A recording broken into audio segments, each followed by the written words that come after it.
Welcome to Pac-12 Media Days at Resorts World in Las Vegas. I'm joined alongside star tight end Jalin Conyers for Arizona State football. Jalin, thank you so much for taking the time with me. Thanks for having me. Appreciate it.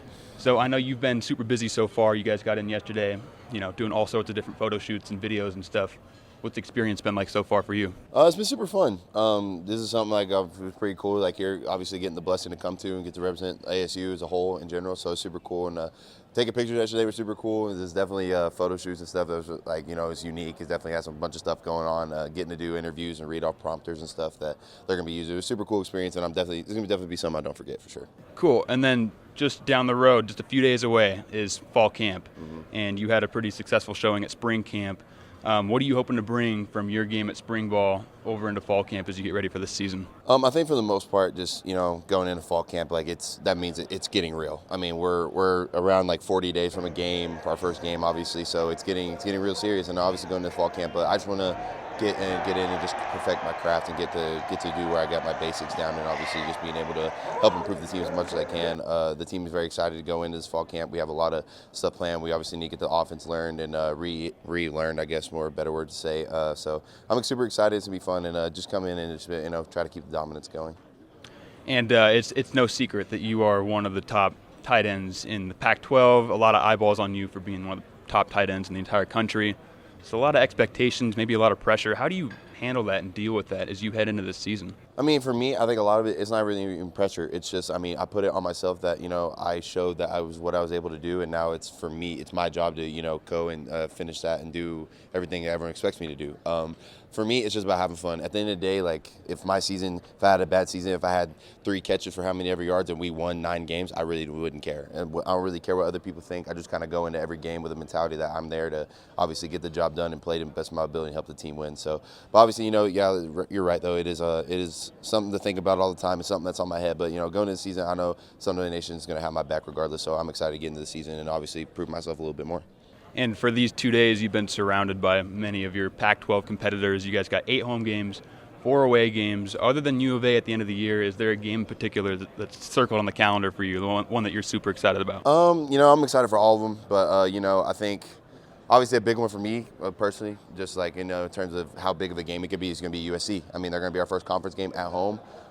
There's no shade to them at all. It's just, I get to play against my old staff that recruited me to even get me to be a college football player. So it's going to be super cool, super fun experience. We'll be playing probably one of the best teams in the country at the time. So it's going to be one of those games that, if ASU can come out on top, it's going to be a huge, huge victory for us. So even after that, the game after that, every game's going to be important after that. All right, now, aside from football, I know you've been spending plenty of time on the golf course this summer, playing with the Bourget brothers and even coached. Plenty of people you're playing with. How's your golf game coming? It's good. It's very much improved. I would say I'm going to be tour ready in about 10 years probably at this rate. That's pretty quick. No, 10 years isn't bad. A lot of it's perfecting, hitting the ball straight instead of slicing it. But I've learned to play my slice and, just build my game around it. Trenton's gotten very good. Coben's really good.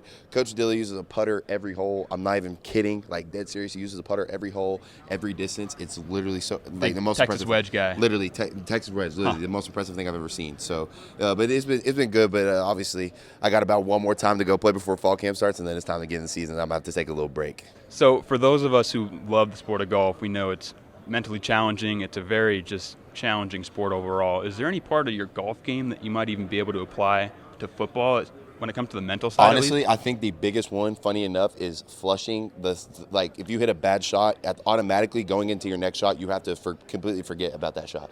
I think that's how you carry it from a football basis. Is if you have a bad play, you have to move on to the next play, no matter what, whether it was a good play, bad play, whatever. You have to move on. There have been plenty of times where in golf I hit a drive perfect down the middle and then I 3-putt, or if there's or even football where you catch a pass and then you drop the next one. It's just one of those things where you have to give and get, and you have to be able to work with it. So I think that's probably the biggest thing I can incorporate from both.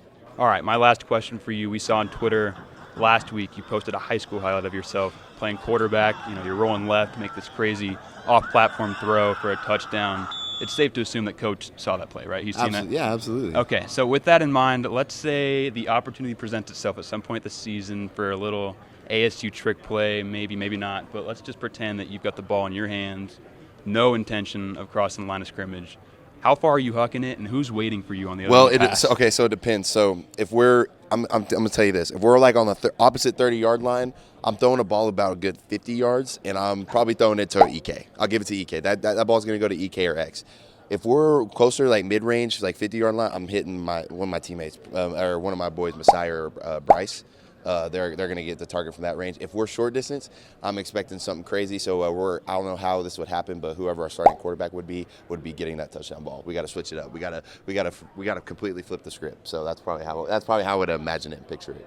All right. Well, Jalin, thank you so much for your time. Good luck to you this season, and enjoy the rest of your time here in Vegas. Thank you. I appreciate it. Go Devils.